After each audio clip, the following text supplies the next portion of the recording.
Pulso Global y Radio Costa Rica no se hacen responsables por las opiniones emitidas en este programa.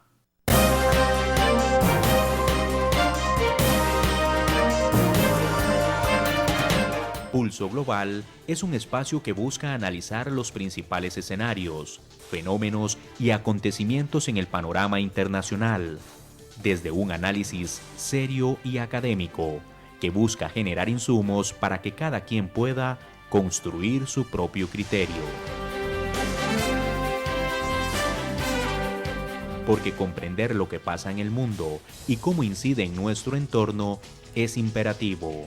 Le invitamos a tomarle el pulso al acontecer internacional junto con nuestros analistas Gerald Solano, Percy Rodríguez y sus invitados.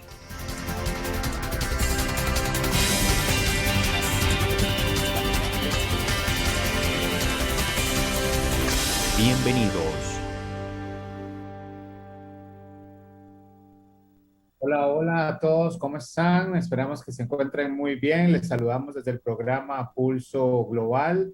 En nuestra transmisión número 68 les acompañamos como todos los lunes al ser las 8 de la noche vía Facebook Live y Radio Costa Rica, Gerald Solano y Percy Rodríguez. Hola Percy, un saludo, ¿cómo has estado esta semana? Hola Gerald, encantado de saludarte. Muy bien esta semana, con mucho trabajo, gracias a Dios, corriendo como siempre. Y bueno, pues un honor estar con ustedes con un tema muy interesante, cuál es los juegos hegemónicos en el grupo de los siete, de esos siete países que se componen ahora con una estrategia, se ponen de acuerdo con una estrategia que sin duda marcará nuevas tendencias en la política internacional. Bueno, así es, un tema bastante interesante y a la vez, Percy, bastante polémico, ¿verdad? He leído bastantes críticas referente a los resultados de la cumbre, ¿verdad? Así que definitivamente un tema que les invitamos a que nos acompañen a analizarlo esta noche. Estamos en vivo a través de Facebook Live, de Pulso Global y Radio Costa Rica y sus distintas plataformas.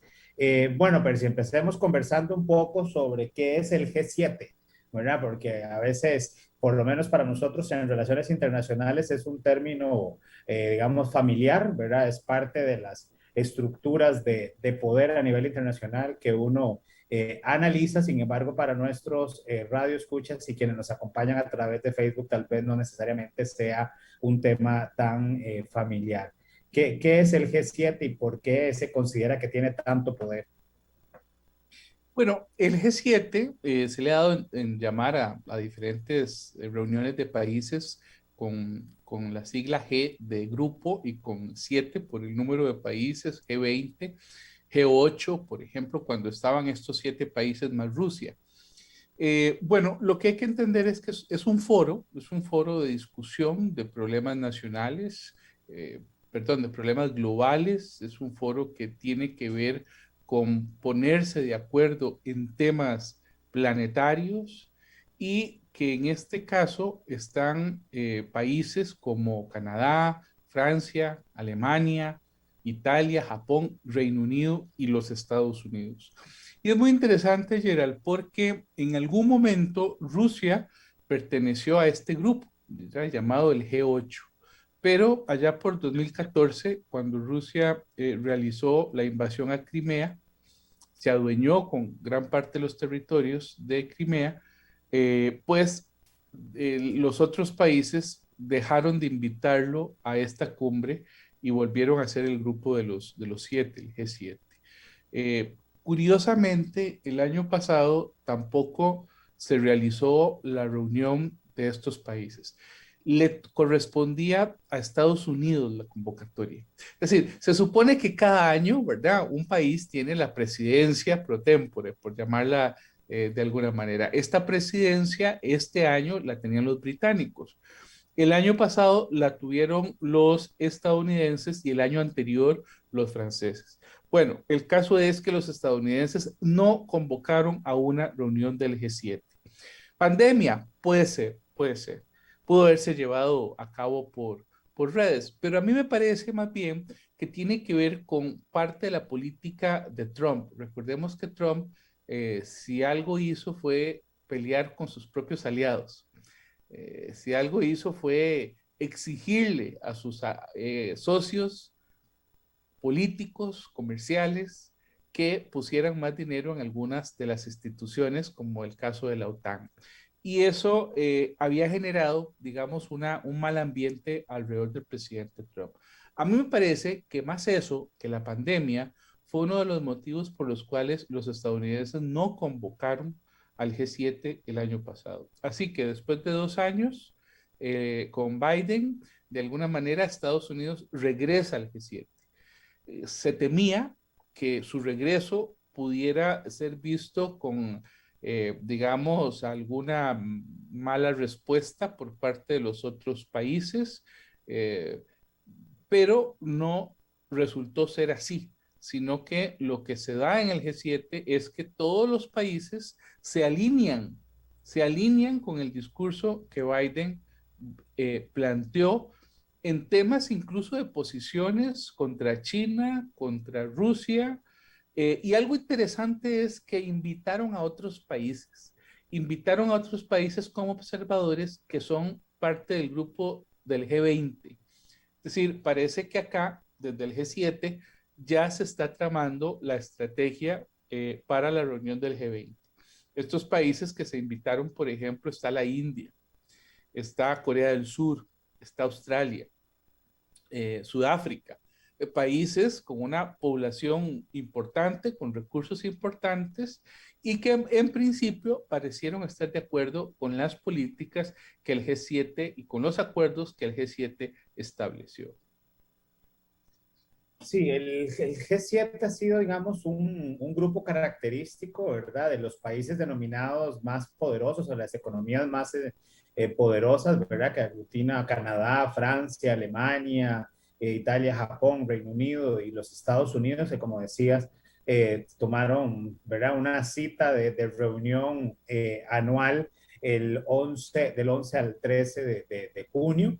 Y este encuentro definitivamente tenía bastante expectativa, en particular porque era, digamos, la primera reunión de este tipo presencial, ¿verdad? De Joe Biden con algunos de sus aliados. No hay que olvidar que él había hecho ya una cumbre de medio ambiente con 40, ¿verdad? Líderes globales, pero que esta había sido vía Zoom, ¿verdad? Y que ahora, ¿verdad? En este grupo en particular eran, digamos, los espacios donde se iban a encontrar ya físicamente digamos, los jefes de Estado de las diferentes, digamos, economías más importantes del mundo. Sin embargo, Percy, hay varios organizaciones, ¿verdad? Por ejemplo, Human Rights Watch, Oxfam, la misma Organización Mundial de la Salud, que tomaron la declaración, ¿verdad?, que es habitual a la hora de cerrar estas reuniones con bastante escepticismo, en particular con algunas de las promesas o de los supuestos acuerdos a los que llegan las economías más importantes del mundo, en particular con la propuesta de donar mediante el mecanismo COVAX, ¿verdad? Alrededor de unas 870 millones de vacunas, unas 1.000 millones de vacunas, donde la Organización Mundial de la Salud dice que esto no es suficiente, ¿verdad? Que para poder alcanzar ese famoso 70% de la inmunidad de rebaño a nivel mundial se necesitan alrededor de 11.000 millones de vacunas, lo cual de alguna forma se queda corto, ¿verdad? Digamos, la dinámica. Otro tema interesante de discusión durante la cumbre del G7 fue si se iban a liberar o no las patentes, ¿verdad? Un tema que encuentra posiciones encontradas. El primer ministro Boris Johnson ha señalado de que ya AstraZeneca, por ejemplo, ha venido digamos, produciendo prácticamente a costo, ¿verdad? Sin ganar, y que por lo tanto no es necesario hacer la liberación de las patentes, mientras que por su parte Joe Biden ha hecho, digamos, en algunos momentos intervenciones y declaraciones de la importancia de liberar las patentes para poder aumentar la producción de vacunas y con esto, como decía, llegar, digamos, a este famoso 70% de inmunidad de rebaño. Definitivamente muchas de las, digamos, de las promesas de lo que se habla en estas cumbres siempre va a tener esas dos posiciones, ¿verdad? Yo creo que siempre hay quienes son más escépticos y críticos, ¿verdad? De los acuerdos alcanzados, que muchos de ellos a veces son retórica, ¿verdad? Son bastante, digamos, generales, ambiguas algunas de estas declaraciones, y por otra parte, quienes defienden, ¿verdad? Por supuesto que este tipo de espacios para la toma, digamos, de decisiones a nivel global. Lo que sí, digamos, creo que es importante aquí señalar, Percy, no sé si coincidís, es que definitivamente hay un retorno de los Estados Unidos a la dinámica multilateral, ¿verdad? Es decir, con el presidente Donald Trump era muy claro el, eh, digamos, la forma en que él menospreciaba, ¿verdad? Había un menosprecio importante por este tipo, digamos, de reuniones o de mecanismos de toma de decisiones a nivel global y que Joe Biden, ¿verdad? Hay, digamos, un cambio de discurso y hay un cambio incluso en la forma en que él ha venido, digamos, trabajando estos temas. Y de ahí que incluso sea interesante leer algunas de las declaraciones de estos jefes de Estado, ¿verdad? Que algunos señalaban, digamos, su complacencia de que los Estados Unidos regresaran a ese tipo, digamos, de reuniones. Sin embargo, como te digo, se queda ese sin sabor, ¿verdad? En términos del contenido de la declaración, bastante, bastante ambigua y bastante escueta. Estás silenciado, pues. Perfecto. Mira, comparto con vos, las cumbres son generalmente ambiguas y más que funcionar en términos de acciones concretas, me parece a mí, Gerald, que funcionan para nosotros como analistas internacionales en términos de detectar ahí hacia dónde van los discursos políticos, es decir, cuáles son las tendencias que en la política internacional podríamos determinar a partir de las cumbres. En esta cumbre de Carbes Bay, en Reino Unido, al sur de Inglaterra, lo que nosotros vamos a encontrar son algunas eh, manifestaciones en torno a temas de los cuales estaban obligados a tocar. Uno es efectivamente el de la pandemia, donde ellos plantean que al 2022 el objetivo común es acabar con la pandemia. Y es cierto que estas 80,000 y pico de vacunas corresponden alrededor a unos $1.000 millones, pero el compromiso es aumentarlo a $2.000 millones. Es decir, parece que en términos de pandemia, pues hicieron lo que tenían que hacer, que era básicamente reafirmar el compromiso internacional que tanto la Unión Europea, recordemos que la Unión Europea es observadora en G7, tiene 2 miembros, 2 sillas presentes, y manejar un poco el discurso de lo que ya esos países de forma nacional están haciendo. Bueno, es el compromiso de los donativos de vacunas para el resto del mundo. Entonces, uno pensaría que, bueno, sí, se toma lo de la sanidad en términos de pandemia como uno de los temas curiosos, pero para la política internacional, el trasfondo de la declaración va en el sentido de que Biden está reforzando la arquitectura de la seguridad sanitaria mundial. Es decir, el compromiso que asumen estos países ahora con Biden, Estados Unidos con Biden, es retomar y poner en términos tanto de la declaración de Roma sobre las pandemias como con esta declaración de Carbet Bay sobre la salud, es retomar el papel de la Organización Mundial de la Salud en estos temas. Y ahí hay un patrón nuevo en política internacional que se había abandonado en la era Trump, ¿verdad? Trump se había salido de la OMS, había tenido grandes problemas con la OMS, y lo que estamos viendo acá es una nueva arquitectura o un reforzamiento, mejor dicho, tal vez, un reforzamiento de la arquitectura que ya existía en seguridad sanitaria mundial, en donde incluso se le pide a la OMS que sea la que dirija la investigación y la que sea además la que dirija el tema de una, no solo investigación médica, sino de una investigación en la misma China. Es decir, se le está dando digamos que una palmadita a la OMS, diciéndole, bueno, volvemos también a la OMS, y el G7 pone en manos de la arquitectura sanitaria mundial de nuevo, la definición en términos sanitarios. El otro tema que ellos tenían que tocar por fuerza, es decir, era algo que no podían dejar de no tocar, era el tema de la recuperación económica. Es decir, el tema del empleo, el tema del comercio, el problema que habían tenido, digamos, durante todo este tiempo estos países con respecto, o todos nuestros países, con respecto al tema económico, era otra cosa que ellos tenían que plantear una vez más como un tema de la declaración. Es decir, no había otra.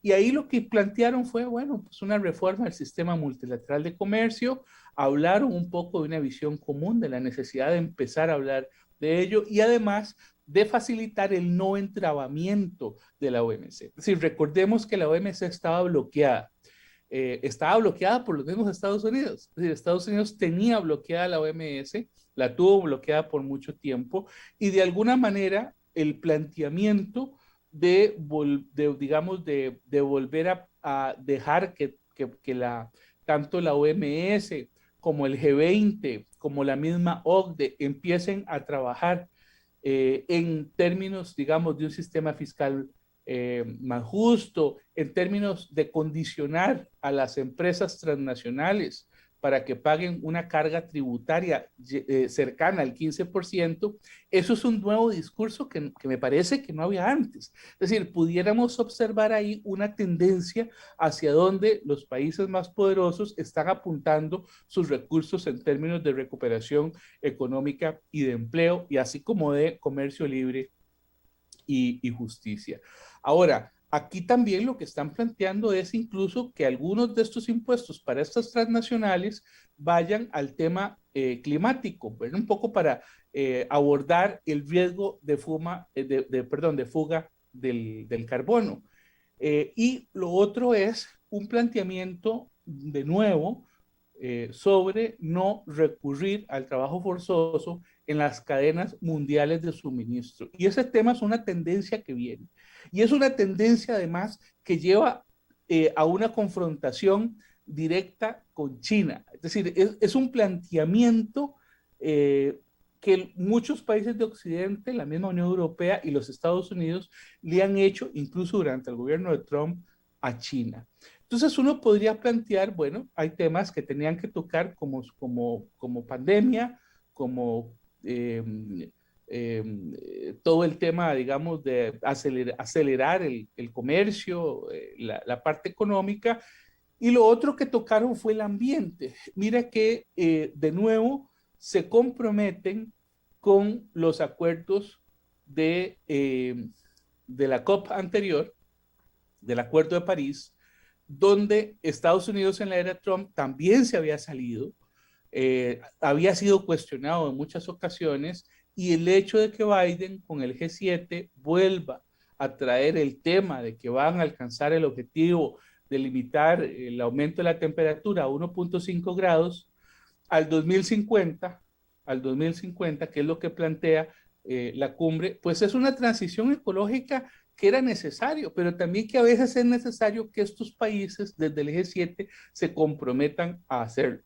Y recordemos que Estados Unidos no quería, con la era Trump, saber absolutamente nada del cambio climático. Y me parece que incluso la posibilidad, porque ellos lo plantean que en los próximos años no van a dar subsidio a empresas que generen electricidad a través del carbón y que no limiten sus emisiones. Entonces, me parece que ahí hay una tendencia directa de que van a dejar de apoyar a estas empresas transnacionales, en algunos casos nacionales, que generan electricidad a través del carbono. Y también se comprometen a financiar la lucha contra el cambio climático, que yo sé que es retórica, que puede ser retórica, pero que nos da una línea, una tendencia de hacia dónde Estados Unidos se compromete ahora a movilizar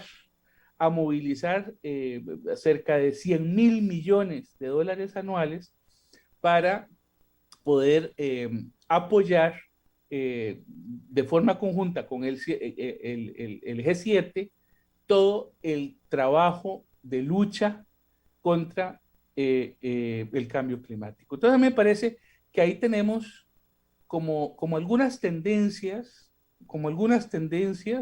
ellos hablan de frenar y de invertir en la pérdida de la diversidad de aquí al 2030. Y eso manda un mensaje claro a amigos y no amigos, ¿verdad?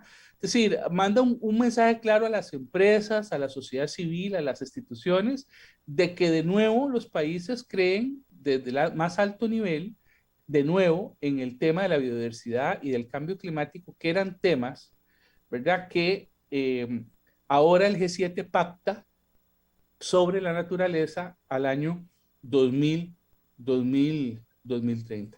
Ahora bien, estos son temas, Gerald, perdón que me haya extendido, son temas en la que tenían que tocar, es decir, que no había otra, había que tocarlos, ¿verdad? Porque habían intereses británicos, había intereses alemanes, franceses, cada uno tenía sus intereses.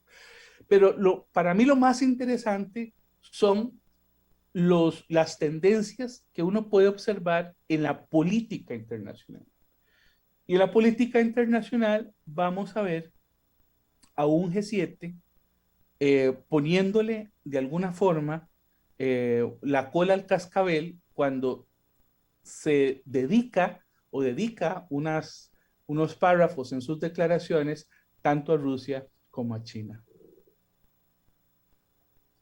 Sí, de hecho quería, digamos, mencionar, hacer, digamos, referencia a eso, a ese último punto de un plan para contrarrestar China, ¿verdad? Es decir, entre los acuerdos que se alcanzan ahí, por lo menos en la declaración o en el contenido, un plan pareciera especial de apoyar a los países de bajos y medios ingresos, ¿verdad? De alguna forma ayudarles a, decían los jefes de Estado en términos de inversiones en infraestructura, a mejorar los temas de infraestructura y educación, particularmente la COVID-19 ha puesto de manifiesto que en muchos de los países en vías de desarrollo la capacidad de infraestructura a nivel no solo infraestructura vial, ¿verdad? En términos de acceso para la mejora y la reactivación económica son necesarias, sino también infraestructura en términos tecnológicos, ¿verdad? Hay un rezago importante en la mayoría de los países en vías de desarrollo en términos de el acceso, la capacidad, ¿verdad? Y la apropiación de las tecnologías digitales en cuanto a, por ejemplo, acceso, digamos, a espacios de educación virtual, ¿verdad? Eso, digamos, hemos encontrado grandes deficiencias y pareciera que así también lo están manifestando los países miembros del G7. Y principalmente este análisis lo hacen, ¿verdad? En función de lo que el presidente Biden ha denominado el Build Back Better World, ¿verdad? El B3W, que es la alternativa, ¿verdad? O el plan alternativo a la estrategia de la nueva ruta de la seda de China, o que ha venido ejecutando China en varios años, ¿verdad? Creo que ese ha sido un tema que el presidente Biden le ha prestado especial atención, ¿verdad? China a través de esta estrategia ha venido financiando trenes, carreteras, puertos, ¿verdad? Lo que hemos denominado, hemos hablado en algún momento, la diplomacia de la deuda, ¿verdad? La diplomacia en su momento de las mascarillas, la diplomacia de las vacunas. Es decir, China pareciera que ha tenido un espacio bastante sencillo, ¿verdad? Como que no encontró en la administración de Trump una oposición digamos, a este avance más allá de la famosa denominada guerra comercial y que ahora entonces Biden, ¿verdad? Propone precisamente un plan de ayudas financieras, ¿verdad? Como ya se estaba mencionando, que permita precisamente, decía él, motivar por valores y altos estándares de transparencia, ¿verdad? Entonces, es decir, cuando leemos un poco estas líneas, ¿verdad? Vemos definitivamente, como señalas, un discurso referente a poder contrarrestar el peso que cada vez digamos, afianzado más China en la política internacional. Sin embargo, como te decía, ¿verdad? Sigue quedando falto de detalles, ¿verdad? Carente de detalles, cómo va a financiar este proyecto de Estados Unidos, ¿verdad? Es un poco, digamos, o poco esclarecido, ¿verdad? El tema en términos de la declaratoria. Además, ¿verdad? Obviamente un tema que se discutió fue precisamente el del origen de la pandemia, ¿verdad? Entonces, en algún momento hubo algunas entrevistas por parte de varios líderes, y entre ellos obviamente Biden, y lo que decía Biden es, los Estados Unidos y la inteligencia estadounidense no ha podido, digamos, determinar si efectivamente surgió de un murciélago en un mercado, si fue un experimento de un laboratorio, ¿verdad? Pero, digamos, sigue manteniéndose ese tema, digamos, en la discusión digamos, de las grandes potencias, digamos, a nivel internacional. Y otro punto que vos bien, digamos, señalabas y que también tiene que ver contra, ¿verdad?, señalamientos a China, es el que hablabas del trabajo forzoso, ¿verdad?, particularmente de la minoría uigur en Xinjiang en Xinjiang, perdón, que es moralmente atroz y económicamente inaceptable, decían los jefes del G20, ¿verdad? Es decir, pareciera que uno de los temas que mencionábamos, ¿verdad? O que poníamos ahora en el guión de la discusión es si era todos contra China, ¿verdad? Entonces, cuando empezamos a leer este tipo, digamos, de líneas, de declaraciones, empezamos a ver que definitivamente pareciera que la discusión se centró en tomar algunas posiciones referentes a digamos, a este poderío cada vez más fuerte de China. Además, no hay que olvidar que en medio, digamos, del inicio de la pandemia, las cadenas de suministro global se vieron obviamente afectadas, ¿verdad? China como la gran maquila, la gran fábrica, digamos, del mundo paralizada al inicio de la pandemia trae consigo, ¿verdad?, un efecto en cadena en términos de la producción y demás que el presidente de los Estados Unidos, ¿verdad?, ha hecho manifiesto de la importancia de preservar, ¿verdad?, alternativas digamos, para el mundo en términos de cómo, ¿verdad?, no dejar que China siga siendo, ¿verdad?, la gran, digamos, la gran determinante de la dinámica, digamos, del comercio mundial. Sin embargo, Biden, ¿verdad?, no precisa mucho cómo puede contribuir o no, ¿verdad?, Occidente en términos de esa, digamos, gran lucha para inversiones a nivel de infraestructura global y demás. Estamos hablando de que China ha destinado en la ruta de la seda miles de millones ¿verdad?, de dólares a los países en vías de desarrollo, y que esto de alguna forma contrarresta la posición que han tenido los países occidentales. Y bien, me parece que tenía que hacerlo, vos lo has señalado, hablar de temas de energía verde y temas de cambio climático, ¿verdad? Hemos visto en estos días la cantidad de personas, ¿verdad? Si no me falla la memoria, más de 200 personas han fallecido en los Estados Unidos producto de la ola de calor, ¿verdad?, con temperaturas que sobrepasan los 45 grados. Países de Medio Oriente que han estado a temperaturas alrededor de los 50 grados y que igual están, ¿verdad?, generando falta de agua, se quedaron sin electricidad. Esto sumaba a la ola de calor, ¿verdad?, viendo, digamos, personas con muerte súbita por las altas temperaturas. O sea, es decir, yo creo que hay evidencia suficiente, ¿verdad?, y aquí hay una posición del presidente Biden que se contrapone a la del presidente Donald Trump, que no creía, ¿verdad?, en los informes de la ciencia respecto al cambio climático. En un momento se dejó decir que esto era más un invento, ¿verdad?, que otra cosa. Pero hoy creo que hay, digamos, evidencia suficiente de que efectivamente, si las emisiones de carbono no se logran reducir, vamos a ver este tipo de escenarios cada vez más frecuentes, más comunes en los próximos años. Sin embargo, esto, ¿verdad?, también habrá que ver cómo lo van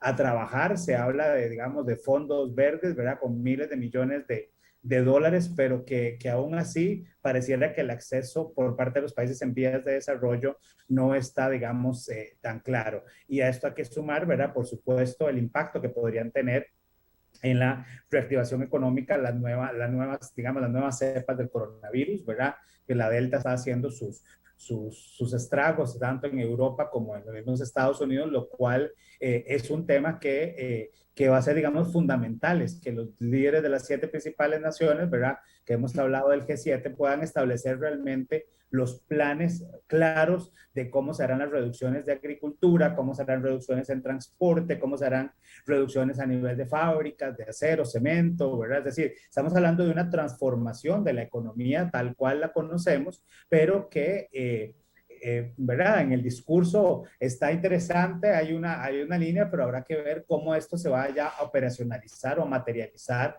en los próximos meses y en las próximas reuniones, de como bien señalabas, la invitación que se le hace a la Unión Europea, Corea del Sur, Australia, India, etcétera, demuestran que definitivamente la agenda, ¿verdad?, de los países se centrará en los próximos meses, los próximos años en estas temáticas.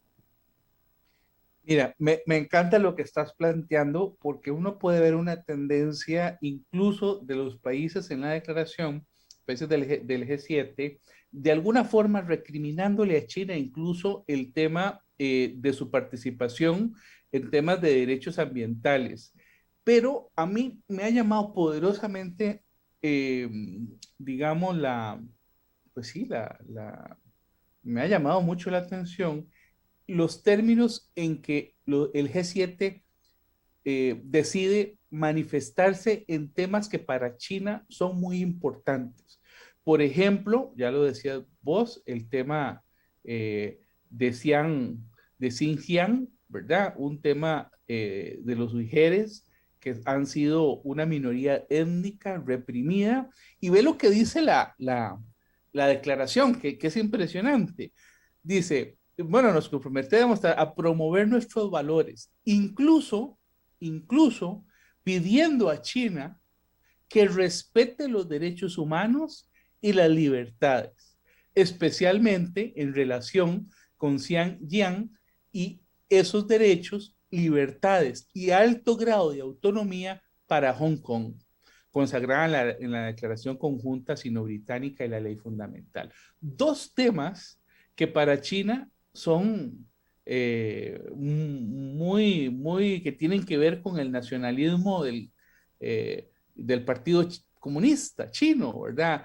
Como son Hong Kong y como tienen que ver con las minorías étnicas, hay que tal vez explicar que, bueno, en el caso de Hong Kong, pues es más conocido las recientes leyes en donde lo que se ha estado buscando es la represión de la oposición política que ha buscado que se mantenga la autonomía de Hong Kong en relación al resto del país, tal y como se acordó de manera conjunta entre los británicos y el gobierno comunista chino cuando ellos salieron de Hong Kong, ¿verdad? Que había estado como protectorado británico durante muchos años. Pero en el caso de la parte de los uigieres, tenemos que recordar que se trata de una minoría que es considerada por el gobierno comunista chino como una minoría que debe ser reentrenada. Entonces, lo que han estado haciendo, ya estamos hablando más bien vamos a ver, esto sería del oeste chino, lo que en algún momento se dio en llamar el Turquestán chino, ¿verdad? Y que es una gran provincia, quizás la más lejana del centro de la capital, que está en donde viven diversas minorías y estas minorías son con frecuencia arrestadas, enviadas a una especie de campos donde se llaman campos de reeducación, donde constantemente se les pide que olviden sus creencias religiosas, que olviden sus creencias políticas y los ponen a repetir y repetir digamos, en mandarín, el mandarín, además el lenguaje oficial, ¿verdad? Para tratar de olvidar sus propias tradiciones. Bueno, dicho esto, sin duda son dos temas que para Biden podrían ser muy exitosos en términos de que marcan una tendencia en la política internacional en donde Biden logra el apoyo de sus aliados del G7, ¿verdad? No sé si Trump lo hubiera logrado en el contexto en el que estaban. Además, son temas medulares. Y te cuento que otra de las medidas que tomaron tiene que ver con Taiwán.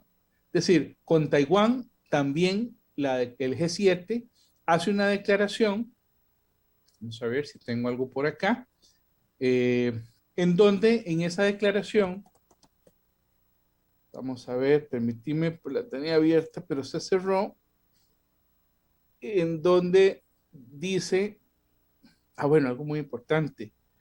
También la declaración dice, nos quedamos preocupados seriamente por la situación en los mares de China Oriental y Meridional, y nos oponemos firmemente a cualquier intento de cambiar el status quo y aumentar las tensiones. Otro tema, Gerald, que tiene que ver con el nacionalismo chino, ¿verdad? Y sobre todo el Partido Comunista, que ha estado en expansión a partir de lo que vos mencionabas de la ruta de la seda con relación a Taiwán.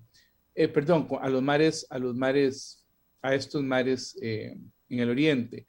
Con respecto a Taiwán, sigo buscando la cita, ahora no la veo, pero valga decir que también con relación a Taiwán hubo parte de la declaración tiene que ver con el respeto a la autonomía de Taiwán y la unión de los países del G7, y en eso también estuvieron de acuerdo los otros países que estaban como invitados, incluso los mismos representantes de la Unión Europea, en los temas que tienen que ver con Taiwán.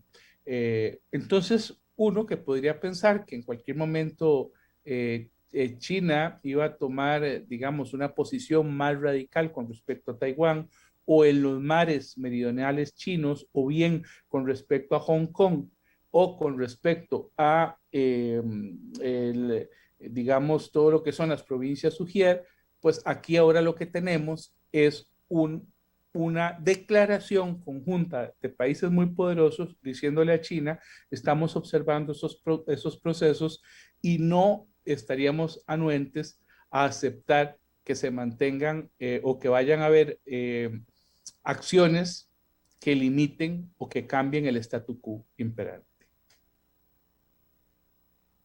Sí, ahí hay otro tema que quisiera también, digamos, abordar, ¿verdad? Porque cuando estamos hablando de estos temas, pareciera que, ¿verdad? Como que todos llegaron a ponerse de acuerdo ya con un discurso relativamente, digamos, acordado, etcétera. Sin embargo, ¿verdad? No hay que olvidar que estos espacios son de negociación y estamos hablando que son espacios de discusión y de negociación entre los países más poderosos del mundo, por lo que también los roces, ¿verdad? No son, vamos a ver, no son exentos en este tipo de encuentros, ¿verdad? Hubo un roce ahí interesante entre el líder británico, ¿verdad? El primer ministro Boris Johnson y el presidente de Francia, Macron, ¿verdad? Quien decían algunos medios, le lanzó un afilado dardo al británico Johnson, ¿verdad?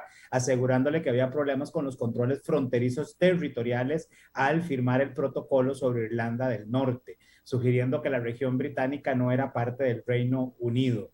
Bueno, o sea, es decir, no hay que olvidar que también hay algunas situaciones de tensión a partir del Brexit, ¿verdad? Y que este es un tema que por lo menos el presidente de Francia aprovechan, ¿verdad? Para hacer, digamos, algún señalamiento, digamos, importante digamos, en la cumbre.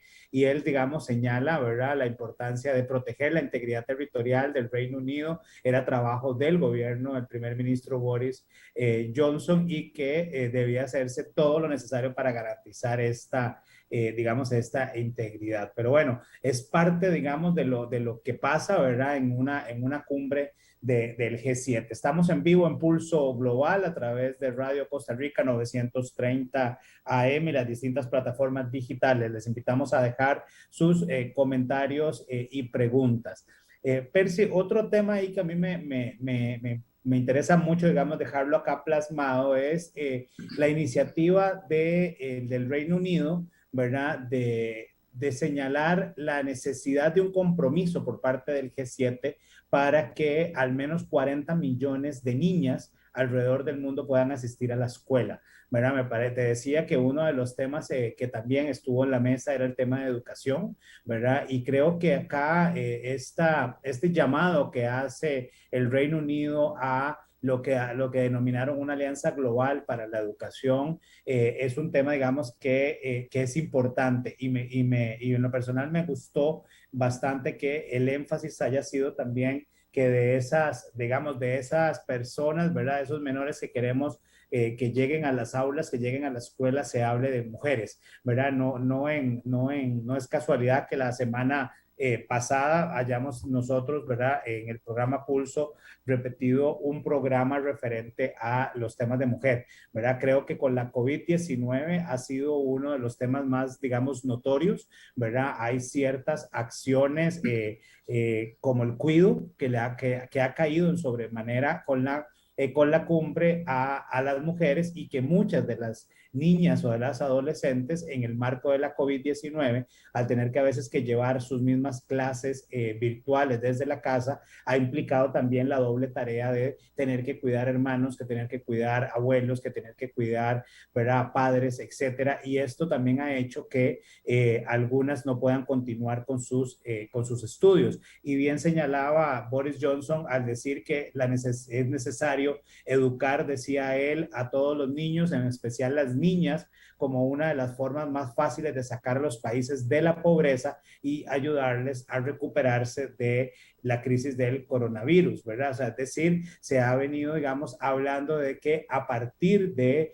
lo que se ha venido, digamos, señalando, se puedan utilizar algunos recursos, ¿verdad? Incluso algunos han hablado de la posibilidad que ese impuesto que vos hablabas a las grandes multinacionales transnacionales puedan no solo ayudar contra la evasión fiscal, sino que también, ¿verdad?, se pueda de alguna manera contar con recursos que permitan, ¿verdad?, paliar de alguna manera el gran agujero económico que ha dejado la pandemia por la COVID-19. Y creo que un tema de educación que esté, digamos, ¿verdad?, en la agenda o en la palestra de los grandes países también va a ser, digamos, importante. Sabemos que hay asimetrías muy grandes entre los países de América Latina, países de África, países ¿verdad?, de algunos países del sudeste asiático versus Europa versus los Estados Unidos, ¿verdad?, versus misma China, Rusia. Es decir, los retos en esta materia son amplios, en particular el dar oportunidades digamos, a las mujeres, y en este caso hablar de niñas, ¿verdad? Con acceso a educación definitivamente es una de las formas de poder combatir la pobreza digamos, en los países, digamos, como los nuestros. Veamos el caso de Centroamérica, ¿verdad?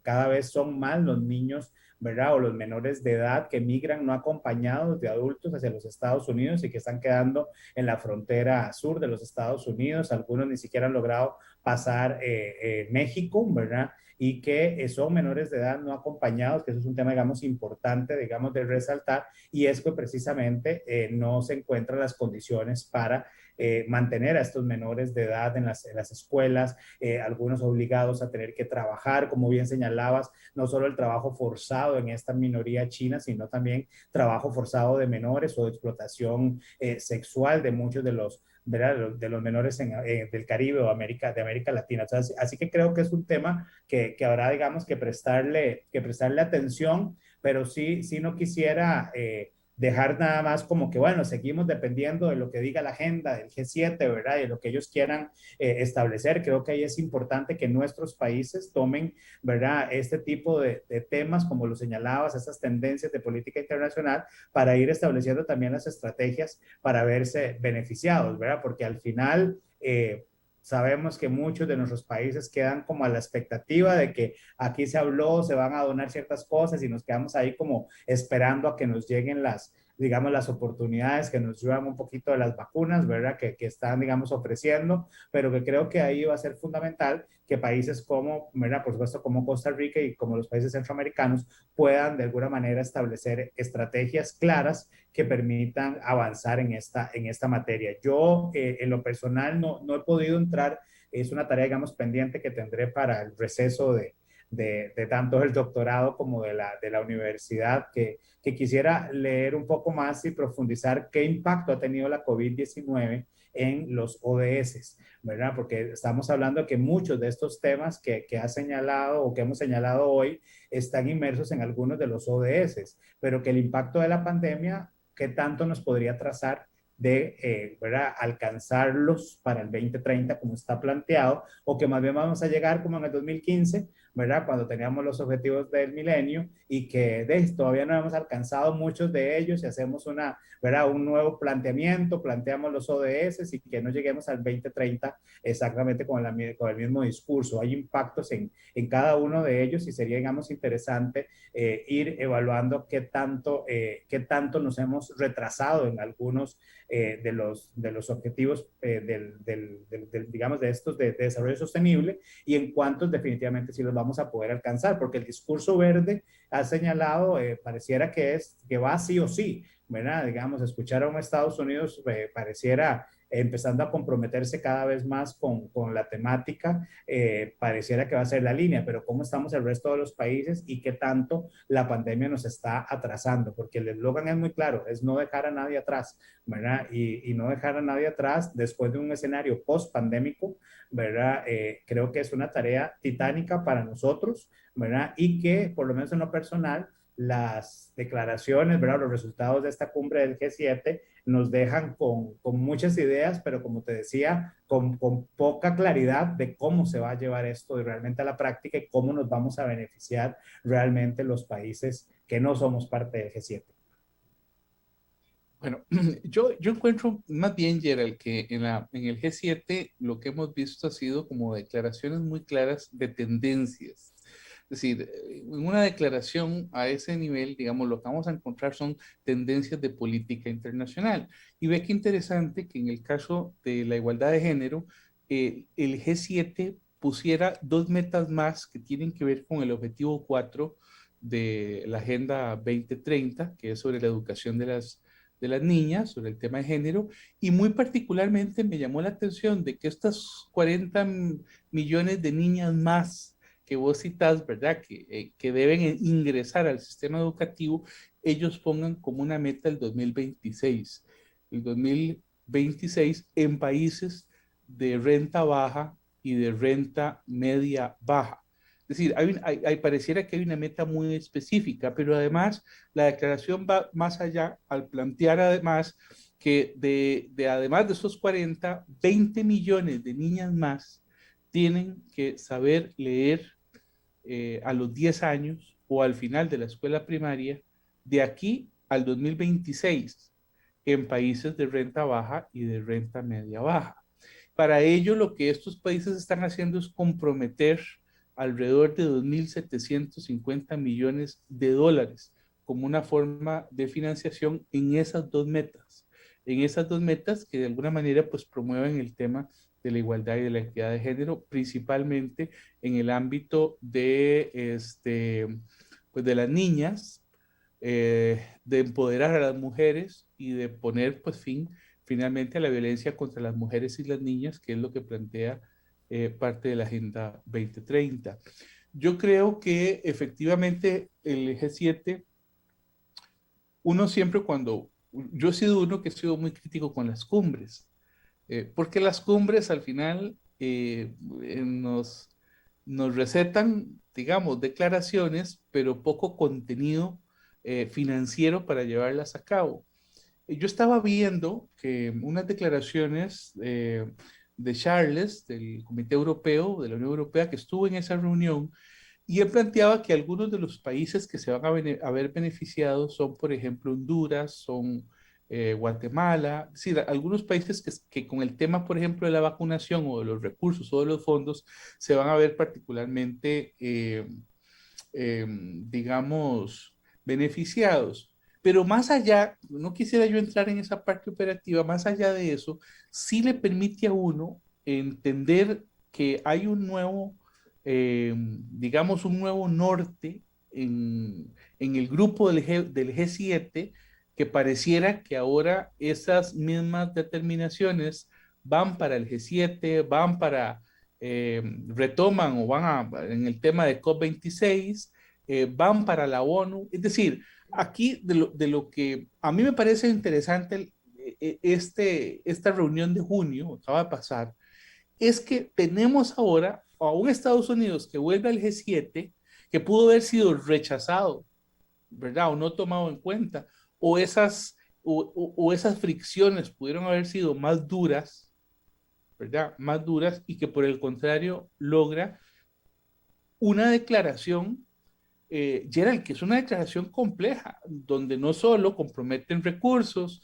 para la pandemia y el medio ambiente y el género y el empleo y la recuperación económica, sino donde cierran filas contra dos potencias que en el plano internacional habían venido desafiando a las democracias.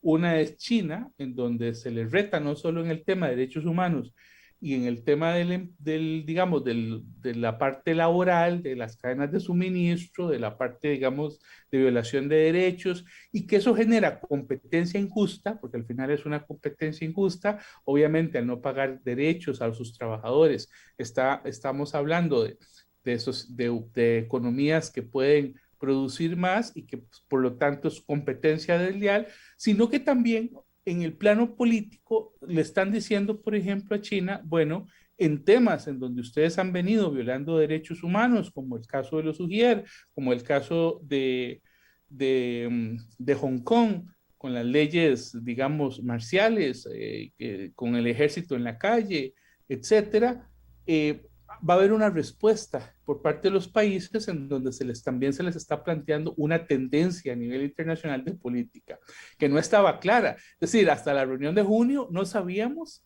si iba a haber un grupo de países que se pudiera unir. Y ve qué interesante, porque esto podría llevar al futuro, en el futuro cercano, a crear dos grupos, una nueva guerra fría, en donde vamos a tener a Estados Unidos con el G7 dominando, digamos, un grupo, y con China, con otro grupo, también haciendo lo propio, ¿verdad? Por entrar en ese juego entre las dos superpotencias. Y ve qué interesante, Rusia no se queda atrás, es decir, Rusia había habido una reunión en esos días entre Putin y Biden, en donde quizás sea rescatable el tema del control de armas nucleares, que era un tema que se las traía, ¿verdad? Era un tema que no estaba claro, pero en donde hubieron muchas cosas que no lograron solucionar, ¿verdad? El tema de los presos políticos no se logró solucionar, el tema de la oposición democrática jamás se iba a solucionar, sobre todo porque ya los dos presidentes habían sido muy hostiles. Incluso Rusia había puesto a Estados Unidos como un gobierno hostil al gobierno ruso. Pero más allá de eso, Gerald, a mí me llamó poderosamente la atención el tono con que el G7, ¿verdad? Era algo que no veíamos hace algún tiempo no lo veíamos.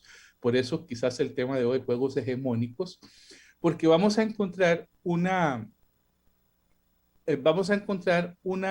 Rusia donde va a verse muchísimo más limitada, me parece a mí, en su accionar cibernético. Recordemos que muchos de los piratas cibernéticos rusos, estando, se supone, el gobierno ruso detrás, han venido desestabilizando, ¿verdad? Estuvieron metidos en las elecciones estadounidenses, etcétera. Entonces, ve qué interesante lo que plantea el G7. El G7 dice, reiteramos nuestro interés en relaciones estables y predecibles con Rusia. Hasta ahí vamos bien. Reafirmamos nuestro llamado a Rusia para que detenga su comportamiento desestabilizador, ¿verdad? De una vez, en una declaración del G7, hace muchos años que no veíamos una declaración en esos términos. El comportamiento desestabilizador, para que detenga su comportamiento desestabilizador y actividades malignas, incluida su interferencia en otros sistemas democráticos y para cumplir con sus obligaciones y compromisos internacionales en materia de derechos humanos. En particular, dice esta declaración, se está pidiendo que Rusia investigue de manera creíble todo el tema de sustancias químicas, el tema de los ataques cibernéticos, del abuso de moneda virtual para blanquear rescates y otros delitos cibernéticos. Pero peor aún, se le dice a Rusia, lo hemos hablado aquí en otras ocasiones, que Rusia no es mediador en el conflicto con Ucrania, sino que es parte del conflicto en el este de Ucrania. en la península de Crimea. Y se le indica a Rusia que estos países del G7 le solicitan que no envíe más tropas, más bien que saque las tropas que tiene de la frontera con Ucrania. Bueno, te hablo que también la declaración es muy amplia. Incluye al dictador de Bielorrusia, amigo de Putin, que para mí tarde o temprano Putin va a terminar tomando también Bielorrusia, pero hay declaraciones muy fuertes que uno no esperaría en el lenguaje diplomático a partir de un Estados Unidos que con Trump de alguna manera había perdido gran parte de su capacidad mediadora y que ahora con Biden pues no se sabía a ciencia cierta si otros países europeos que de alguna manera venían resentidos con el gobierno de Estados Unidos iban a ser tan claros en apoyar este tipo de discurso. Porque Biden venía de reunirse con Putin y después hay una declaración de estos países que en términos diplomáticos es muy cruda, es muy ruda.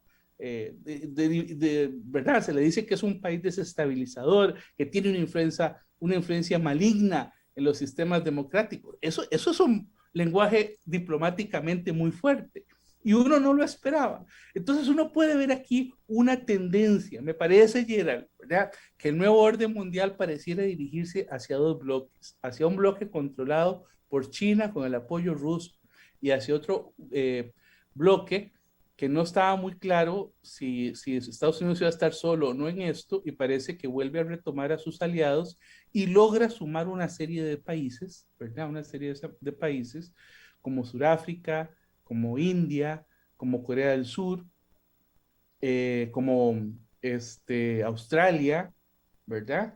Junto a los del G7, ¿verdad? A Italia, bueno, Percy, por dicha vos sos el optimista, digamos, de los dos. Yo quiero cerrar porque ya estamos sobre tiempo con dos, digamos, declaraciones tanto del director de Human Rights Watch como de Oxfam, ¿verdad? Human Rights Watch califica la cumbre de un fracaso colosal, ¿verdad? Donde los líderes no logran enfrentar realmente los desafíos de la pandemia y el cambio climático, así como las investigaciones por los abusos cometidos por la Junta de Myanmar, por ejemplo. Y el director de Oxfam señala que esta cumbre del G7 vivirá en la infamia, ¿verdad? Señalando que frente a la mayor emergencia sanitaria en el siglo y una catástrofe climática que está destruyendo el planeta, han fracasado por completo en hacer frente a los desafíos de nuestro tiempo. Pero bueno, lamentablemente ya estamos sobre tiempo, así que no nos queda más que agradecerles a ustedes por estar con nosotros, por habernos acompañado hoy, y hemos llegado así al final de este programa Pulso Global. Esperamos que lo hayan disfrutado y les invitamos a dejar sus comentarios y consultas en nuestro Facebook y nos vemos la próxima semana. Bueno, pues agradecemos a todos los que nos han seguido y a nuestros patrocinadores. Nos vemos la próxima semana. Buenas noches.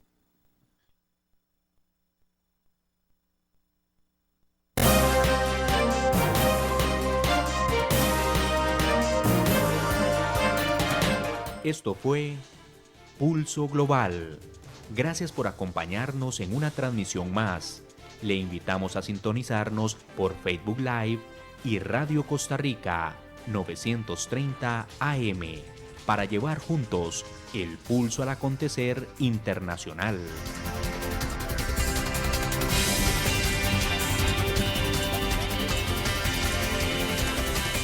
Buenas noches.